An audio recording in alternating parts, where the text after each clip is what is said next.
शुरू हो रही है प्रेम कहानी।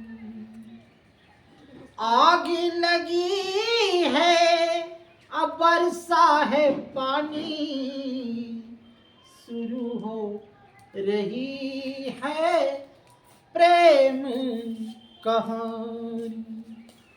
आज से शुरू नहीं, 2-3 दिन से शुरू हो रही है।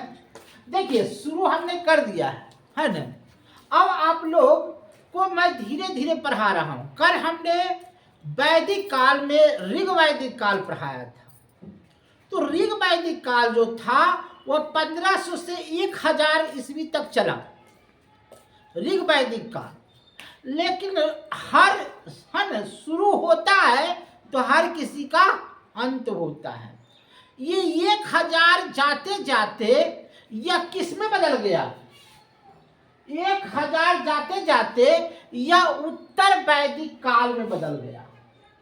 उत्तर वैदिक काल, यह इसमें जो है यहाँ 600 वर्ष तक यह चला। तो इसमें कौन कौन से शब्द आए दिखा दे रहा, कौन कौन से आए? तो सबसे पहले आए यजुर्वेद। यजुर्वेद, इसमें क्या किया गया? वेदों की स्तुति, वेदों की स्तुति के बारे में चर्चा किया गया। दूसरा आया सामवेद। ये सामवेद क्या है भाई? तो संगीत, संगीत की चर्चा की गई। और तीसरा आया अर्थवेद। अर्थवेद, ये अर्थवेद क्या किया? तो यह जादू टोना है ने, जादू टोना है ने का आविष्कार किया गया। तो यह 3 वेद उत्तर वैदिक काल में आए। ब्रह्मा जी के मुख से ब्राह्मण का जन्म हुआ, बाह्य से क्षत्रिय का जन्म हुआ, जांग से वैश्विक व्यापारी का जन्म हुआ और पैर से शूद्र का जन्म हुआ। तो ब्रह्मा जी ने 4 जाति को जन्म दे दिए थे और ब्रह्मा जी ने 4 वेद को भी जन्म दिया था कि यह पृथ्वी पर चलाओ। जैसे संविधान चलता है ना, भीमराव अंबेडकर साहब संविधान भारत को चलाने के लिए दिए हैं। तो ब्रह्मा जी इस 4 वेद के अनुसार पूरे पृथ्वी को चलाने के लिए दिए। यजुर्वेद की कहानी तो हम जान गए, जहां स्त्री प्रधान थी है ने, लेकिन इसमें जो था पितृ प्रधानता था, पितृ प्रधान था। और पितृ प्रधान ही नहीं, इसमें स्त्रियों की दशा जो है खराब थी। स्त्री की जो दशा थी वह क्या थी? खराब थी। इसमें मुंड उपनिषद का जन्म हुआ, मुंड उपनिषद का जन्म हुआ।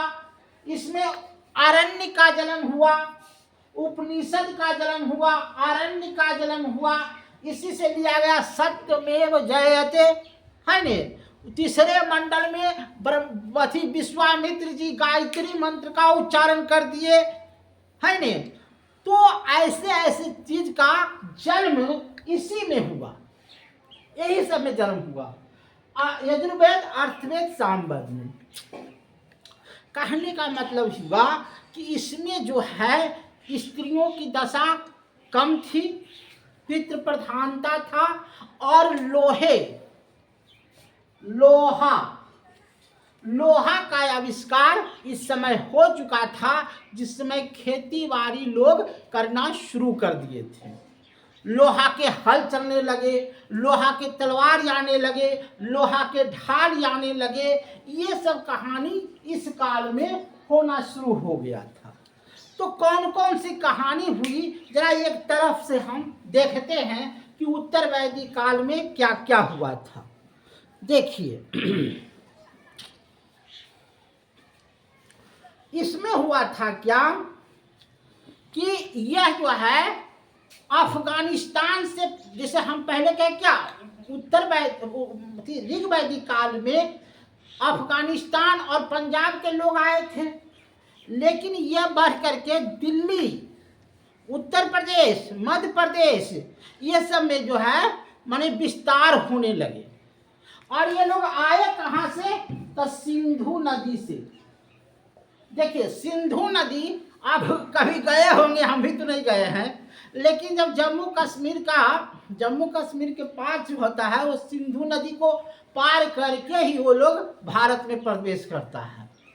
तो सिंधु नदी से प्रवेश किए और ये लोग का विस्तार सीधे सीधे दिल्ली, पंजाब, हरियाणा क्षेत्रों में बढ़ने लगा और ये लोग को अत्याचार भी होने लगा। अत्याचार क्या होने लगा कि राजा का प्रधानता बढ़ने लगा। राजा का प्रधानता बढ़ने लगा और राजा का बेटा अंधा ही क्यों नहीं हो, राजा का बेटा अंधा ही क्यों नहीं हो, जिसको गद्दी पर बैठाया जाएगा। माने वंशानुक्रमित होता था।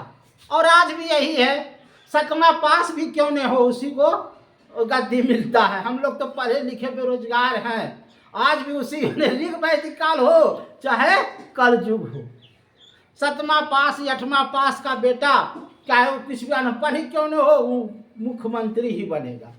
हम तो खैर कितनू पढ़ जाए कुछ पता नहीं है। तो उस तरह से राज व्यवस्था का वहाँ पालन होने लगा। बात वहाँ तक नहीं हुई, छत्री का बेटा भी छत्री बनने लगा, ब्राह्मण का बेटा भी ब्राह्मण बनने लगा, शूद्र का बेटा शूद्र ही बनेगा। जैसे कर्ण, अब महाभारत में सामने है कि कर्ण जो था शूद्र का बेटा था, लेकिन कर्ण से छत्री का पालन किया, पदक हम नहीं जाने। तो यहाँ पर जो था जिस वंश का हो वही वंश में तुम्हारा काम होने लगा। यह क्रिया उधर से भी आने लगी और आज भी है ये क्रिया भाई, हम क्या करें। अब देखिए राज अभिषेक में यज्ञ किए गए। यज्ञ में क्या हुआ? अश्वमेध यज्ञ। अश्वमेध यज्ञ, इसमें क्या होता था? घोड़ा को दौड़ाया जाता था और जहां जहां वीर थे उसको सम्मान करते थे और जो नहीं सम्मान करता था उसको राजा से युद्ध करना पड़ता था। तो यह अश्वमेध यज्ञ हो गया।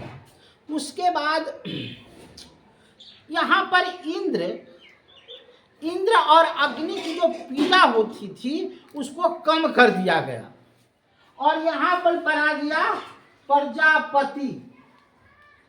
प्रजापति शिव की पूजा होने लगा। प्रजापति यहाँ आगे हो गए, ब्रह्मा विष्णु जी आगे हो गए और वहाँ इंद्र और अग्नि की पूजा कम होने लगी। यही प्रतिक्रिया आने लगा। अब देखिए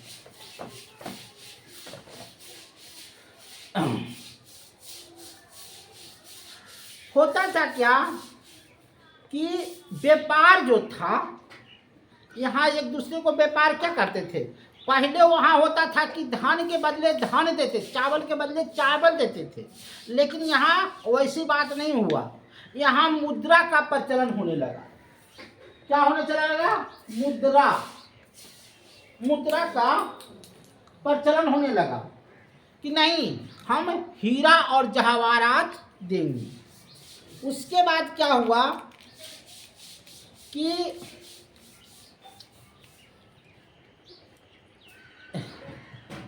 यज्ञ में मुंड उपनिषद किया गया और शूद्र देवता को पुष्पन कहा गया। शूद्र के देवता को यहाँ पूषण, शूद्र का देवता को क्या कहा देते हैं? पूषण कहा जाता था। उसके बाद ऐसी नौका थी, बृहद उपनिषद में संवाद मिलता है कि उत्तर वैदिक काल में लोहा की खोज हो गई थी और कौशंबी के पक्के ईंटों का मकान कौशंबी में पाया गया था।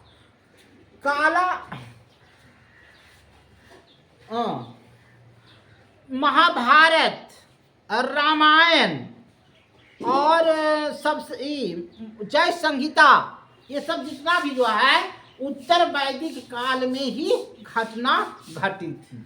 क्या घटना घटी थी? उत्तर वैदिक काल में ही घटना घटी थी। तो आज तक हम लोग आपको जो भी पढ़ाए, उत्तर वैदिक काल पढ़ाए, ऋग वैदिक काल पढ़ाए, मोहनजोदड़ो हड़प्पा पढ़ाए, पूर्व पाषाण काल पढ़ाए, इससे आपको बीपीएससी में 10 क्वेश्चन पूछेगा, 10 क्वेश्चन गारंटी। और जितना मैंने पढ़ाया है उसका अगर एक एक वीडियो देख लीजिएगा तो 10 क्वेश्चन लड़ जाएगा। लेकिन हम कैसे माने कि आप 10 क्वेश्चन के लायक हो गए? हम आपसे क्वेश्चन और आंसर करवाएंगे। तो कल एपिसोड होगा पूर्व पाषाण काल, मोहनजोदड़ो, उत्तर वैदिक काल, ऋग वैदिक काल, ये सारा से प्रश्न पूछा जाएगा और उसका जवाब हम आपको विस्तार से देंगे, है न? आपको समझाएंगे कि आपको कैसे देना है उपाय, है न? उसके बाद महाजन पद का उदय हम बताएंगे। लेकिन फिर भी थोड़ा सा समझ लीजिए, फिर लीजिए। देखिए हुआ क्या है कि एनसीईआरटी से पूछेगा। ये आप लोग हर चैनल वाला बोल रहा है न? तो एनसीईआरटी से ही पूछेगा। ऋग वैदिक काल में कितना मंडल था? याद रखिएगा 10 मंडल था, है न? तीसरा मंडल में क्या था? तो गायत्री मंत्र था। किसने दिखा? तब अथी विश्वामित्र जी लिखे। 9वां मंडल में क्या था? तो सोम रस था। तो ये सब देखिए, कहता है ऋग वैदिक काल में जनता का विश्वास किसमें था? बलि और कर्म कांड। माने यहाँ पर जो है पशुओं की बलि देने की प्रथा चालू हो गई थी, जो आज भी है। खस्सी पठरू का देते हैं, तो बलि प्रथा हो गई थी। जौ जो है वहाँ एक पूजनीय जाना जाता था, जौ प्रधान माना जाता था। उसके बाद